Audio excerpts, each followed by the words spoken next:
बिस्मिल्लाहिर्रहमानिर्रहीम। मोहतरम नाजरीन, अस्सलाम वालेकुम। आज की इस वीडियो में हम पेश करने जा रहे हैं एक ऐसा वाक़या जिसे सुनकर आपका ईमान ताज़ा हो जाएगा। क्या इंसान मरने के बाद अपने फौत शुदा रिश्तेदारों से मिलता है और मरने के बाद रूह कहाँ जाती है? इस वीडियो को एंड तक जानने के लिए हमारे साथ रहिएगा। मोहतरम नाजरीन, ये बात तो हम सभी लोग जानते हैं कि हमारा इस दुनिया में आना बिल्कुल एक मुसाफिर की तरह है। जैसे एक मुसाफिर इस दुनिया में ठहरने के बाद अपनी असल मंजिल की तरफ चल पड़ता है, बिल्कुल उसी तरह से हम इस दुनिया में मौजूद हैं और अपनी उम्र पूरी करने के बाद हमें आखिर में अपनी आखिरत की तरफ यानी अपने घर जाना है, यानी अपनी असल मंजिल की तरफ जाना है। और हमारे मरने के बाद हमारे अमाल के मुताबिक हमें जज़ा सज़ा का फैसला दिया जाएगा। अगर हमने अच्छे अमाल किए होंगे, अल्लाह ताला की फरमा बरदारी की होगी तो हमारे लिए जन्नत होगी, और अगर सारी ज़िंदगी अल्लाह ताला के अहकामात की खिलाफ वर्जी में गुजारी होगी या कुफर किया होगा तो हमारे लिए जहन्नम होगी। आसमान की तरफ या जन्नत और जहन्नम की तरफ ये सफ़र कैसा होगा? और सबसे बड़ी बात कि क्या अपने ऐसे प्यारे लोगों से जिनसे हम मिल चुके हैं, जो दुनिया में हमारे साथ थे, मसलन हमारे माँ बाप, बहन भाई या कोई भी और रिश्तेदार जो अब इस दुनिया से जा चुके हैं, क्या हम मरने के बाद उनसे कभी मिल पाएंगे? इन्हीं दोनों सवालों के जवाब हम आज की इस वीडियो के अंदर इस्लामी रवायात के मुताबिक जानने की कोशिश करेंगे। इस्लामी रवायात से हमें पता चलता है कि जब किसी काफिर की मौत होती है तो डरावनी शक्ल वाले दो फरिश्ते उसके सामने आते हैं। एक बहुत ही डरावनी शक्ल में आकर उसकी रूह को कब्ज करता है और बहुत ही दर्दनाक अंदाज में। लेकिन उसके बरअक्स जब किसी नेक इंसान की मौत होती है या उसकी रूह को निकाला जाता है तो उसके लिए आसमान से दो नूरानी फरिश्ते जो इतने ज्यादा नूरानी होते हैं कि जैसे सूरज की रोशनी भी उनके सामने मांद पड़ जाए, वो उस इंसान के सामने आते हैं। उनके साथ मुल्कुल मौत एक बहुत ही ज्यादा नूरानी शक्ल के अंदर और खूबसूरत शक्ल में उस शख्स के सामने आते हैं। उन फरिश्तों से जन्नत की खुशबू आ रही होती है और वो आकर उस नेक रूह से कहते हैं कि अल्लाह ताला के हुक्म से बाहर आ जाओ उस इनाम को हासिल करने के लिए जो तुमने अपने रब से हासिल करने वाले हो। अल्लाह के रसूल हजरत मोहम्मद सल्लल्लाहु अलैहि वसल्लम ने फरमाया है कि नेक इंसान के जिस्म से रूह ऐसे निकलती है जैसे जग से पानी गिर रहा हो, यानी बहुत ही खूबसूरत अंदाज में। और जाहिर है कि ये मिसाल समझाने के लिए दी गई है। इस नेक इंसान की रूह को कब्ज करने के बाद दो नूरानी फरिश्ते उसे आसमानों की तरफ लेकर जाते हैं। आसमानों की बुलंदियों पर जाते हुए ये नेक रूह अपने आस पास फरिश्तों की जमात को देखती है। आसमान में मौजूद ये फरिश्ते उस जनती रूह को जाता हुआ देखकर पूछते हैं कि ये किसकी रूह है जो इतनी आजाज के साथ और इतने खूबसूरत अंदाज में जा रही है। दो नूरानी फरिश्ते जो उस रूह के साथ मौजूद होते हैं वो बताते हैं कि ये फला इब्ने फला की रूह है। फिर ये रूह पहले आसमान पर पहुंचती है और पहले आसमान के दरवाजे पर पहुंचकर वहां मौजूद फरिश्ते पूछते हैं कि ये कौन है। इन फरिश्तों को बताया जाता है कि ये फला इब्ने फला की रूह है जो कि जन्नत में जा रही है। अब जन्नत में जाने के लिए पहले आसमान पर ये दरवाज़ा आसमान के पहले दरवाजे पर मौजूद है। वल्लाहु आलम कि इस दरवाजे से क्या मुराद है। अगर हम साइंस के नज़रिए से देखें तो ये कोई ब्लैक होल भी हो सकते हैं, जिसके बारे में साइंस कहती है कि ये कायनात से दूसरी कायनात तक जाने का रास्ता है, या फिर ये प्रॉपरली कोई दरवाज़ा ही हो सकता है। वल्लाहु आलम कि इसकी हकीकत क्या है। लेकिन उसके बाद ये फरिश्ते उस रूह को लेकर दूसरे आसमान पर जाते हैं और वहाँ भी पहले की तरह मौजूद फरिश्ते सवाल करते हैं। दूसरे आसमान के दरवाजे पर मौजूद फरिश्तों को भी बताया जाता है कि ये फलां की रूह है और जन्नत में जा रही है। उसके बाद वो रूह सारे आसमानों से होती हुई गुजरती है। वो रूह 7 आसमानों पर जाती है और उसके बाद फिर जन्नत में। लेकिन अल्लाह के रसूल हज़रत मोहम्मद सल्लल्लाहु अलैहि वसल्लम ने फरमाया कि इस अमल से पहले, यानी कि जन्नती रूह के जन्नत में जाने से पहले, अल्लाह पाक एक बार फिर से उस रूह को हुक्म देता है कि अपने मादी जिस्म में दाखिल हो जाओ। जब सारे के सारे रिश्तेदार उसके मादी जिस्म को दफना कर वापस जा रहे होते हैं तो अल्लाह ताला फिर से उस रूह को उसके मादी जिस्म में दाखिल करता है, जिसके बाद 2 फरिश्ते मुनकर और नकीर हिसाब लेने के लिए उसकी कब्र में आते हैं और उससे 3 सवाल करते हैं। और वो 3 सवाल ये है, नंबर 1, तेरा रब कौन है? नंबर 2, तेरा दीन क्या है? नंबर 3, उस शख्स के बारे में तुम क्या सोचते हो, यानी कि मोहम्मद सल्लल्लाहु अलैहि वसल्लम के बारे में। अगर कोई मुसलमान रूह है तो वो जवाब देती है कि मेरा रब अल्लाह है, मेरा दीन इस्लाम है और हज़रत मोहम्मद सल्लल्लाहु अलैहि वसल्लम अल्लाह के बंदे और उसके रसूल हैं और मेरे आका हैं। जबकि काफर के मुंह से ऐसे कोई अल्फाज नहीं निकलते। जब ये जन्नती रूह इन तीनों सवालों के सही जवाब दे देती है तो उसकी लेफ्ट साइड पर दोज़ख की आग का दरवाज़ा खुलता है और बताया जाता है कि ये वो जहन्नम है जिससे तुमने खुद को बचा लिया।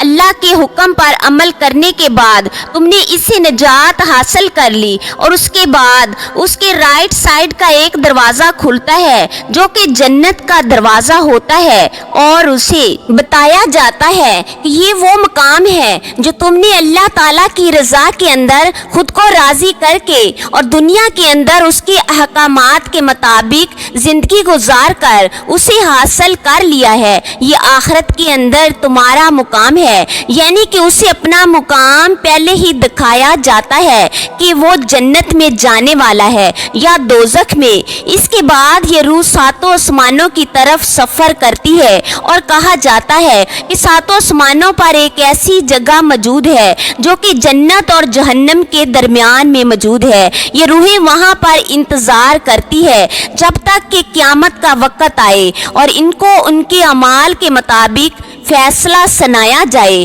और जन्नत और जहन्नम के अंदर दाखिल कर दिया जाए, क्योंकि क़यामत से पहले ये जन्नत और जहन्नम के अंदर दाखिल नहीं हो सकते।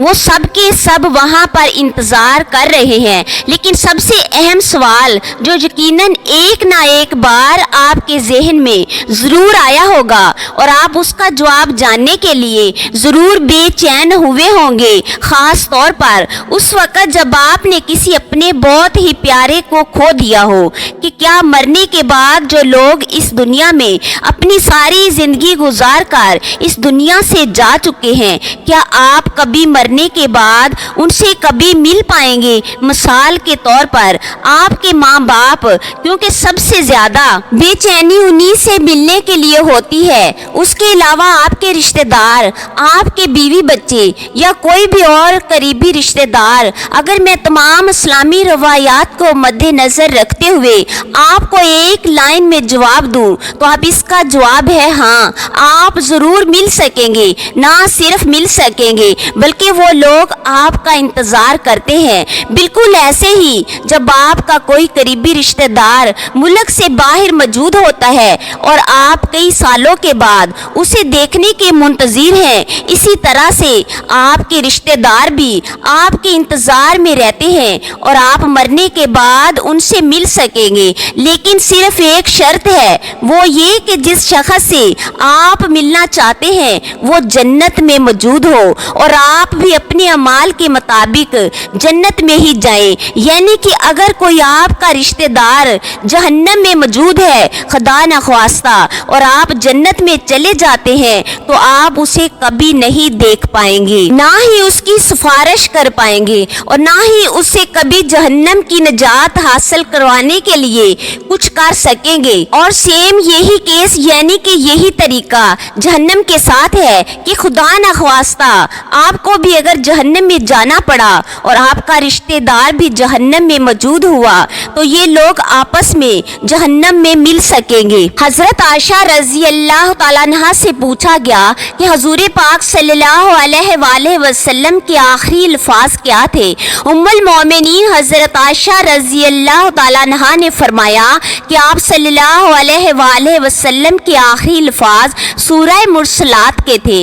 इसके बाद जब आप सल्लल्लाहु अलैहि वसल्लम बहुत ज़्यादा बीमार हो गए और आपका बुखार बहुत ही ज़्यादा शिद्दत इख्तियार कर गया तो आपने सूरह निसा की आयत 69 इस तरह तिलावत फरमाई, जिसका तर्जमा कुछ यूं है, और जो लोग अल्लाह और उसके रसूल की अतात करते हैं वो क़यामत के रोज उन लोगों के साथ होंगे जिन पर अल्लाह ने बड़ा फजल किया, यानी अनबिया और सदाकीन और शहीदा और नेक लोग, और यकीनन उन लोगों की रफाकत बहुत ही खूब है। इस आयत मुबारका में है हमें यकीन हो गया कि कुरान पाक में भी वाज़िया तौर पर ये लिखा है कि जन्नती रूहें मरने के बाद अपने करीबी रिश्तेदारों और जन्नती रूहों से मुलाकात करेंगी और वो लोग उनके मुंतज़िर रहेंगे और हमेशा के लिए उनके साथ रहेंगे। ये लोग एक दूसरे को पहचानेंगे और एक दूसरे के साथ रहेंगे। जब हुजूर पाक सल्लल्लाहु अलैहि वसल्लम इस दुनिया से रुखसत होने लगे तो आप सल्लल्लाहु अलैहि वसल्लम की बहुत ज़्यादा ख्वाहिश थी कि आप अपने करीबी रिश्तेदारों को मिल सकें, ऐसे लोगों से मिल सकें जिनको आप दुनिया के अंदर भी बहुत ज़्यादा प्यार करते थे। आप अंदाज़ा लगा सकते हैं कि हुजूर अकरम सल्लल्लाहु अलैहि वसल्लम अपने माँ बाप से इतना प्यार करते थे और वो उनसे मिलने के लिए कितना बेचैन होंगे। इसके अलावा आपके चचा हजरत हमजा जो कि जंग ओहद में शहीद हो गए थे, आप उनसे किस कदर प्यार करते थे और उनसे मिलने के लिए आप किस कदर बेचैन होंगे। आप सल्लल्लाहु अलैहि वसल्लम ने हजरत फातिमा रजी अल्लाह तआला अन्हा से फरमाया था कि मेरी मौत के बाद जो सबसे पहले नेक रूह मुझसे मिलेगी वो फातिमा तुम होगी। और बिल्कुल ऐसा ही हुआ कि हुजूर पाक सल्लल्लाहु अलैहि वसल्लम की वफात के 4 या 6 महीने बाद ही हजरत फातिमा का इंतकाल हो गया और उन्होंने अपने वालिद से मुलाकात की। जब हजरत बिलाल हबशी रजी अल्लाह तआला अन्हु की मौत का वक्त करीब आया तो उनकी बीवी ने उनके कमरे के अंदर आकर फरमाया कि हाय आज तो कितना दुख का दिन है। लेकिन हजरत बिलाल रजी अल्लाह तआला अन्हु ने ये सुना तो फरमाया कि मेरे लिए तो ये दिन बहुत ही खुशी का है क्योंकि मैं अपने आका हजरत मोहम्मद सल्लल्लाहु अलैहि वसल्लम और उनके साथियों से मुलाकात करने वाला हूँ। हजरत उस्मान रजी अल्लाह तआला अन्हु को उनकी वफात से पहले उनके घर का मुहासरा करके उन्हें कैद कर दिया गया, उन पर खाना पीना बंद कर दिया। आप रोजे की हालत जी है, अल्लाह ताला के अहकामात के मुताबिक जिंदगी गुजारना है। फिर इस दुनिया को छोड़ने के बाद और आखिरत के अंदर अपना अच्छा मुकाम और जन्नत हासिल करने के लिए, अपने प्यारों से मिलने के लिए हमें इस दुनिया के इम्तिहान के अंदर कामयाब होना ज़रूरी है, जिसके लिए हमें हर लम्हा कोशिश करना पड़ेगी। अल्लाह ताला से दुआ है कि अल्लाह ताला हमें ज़्यादा से ज़्यादा नेक उमाल करने की तौफीक अता फरमाए। आमीन या रब्बुल आलमीन। मोहतरम अजीज दोस्तों, इस वीडियो को अपने दोस्तों और प्यारों तक शेयर कर दें। हो सकता है आपके एक शेयर से ये बात किसी के दिल में उतर जाए और हम सब के लिए सदका जारिया बन जाए। मैं उम्मीद करती हूँ आप दोस्तों को मेरी वीडियो पसंद आएगी और ऐसी मजीद वीडियोस देखने के लिए प्लीज़ मेरे चैनल को सब्सक्राइब करें, लाइक करें और एक प्यारा सा कमेंट कर दें। शुक्रिया।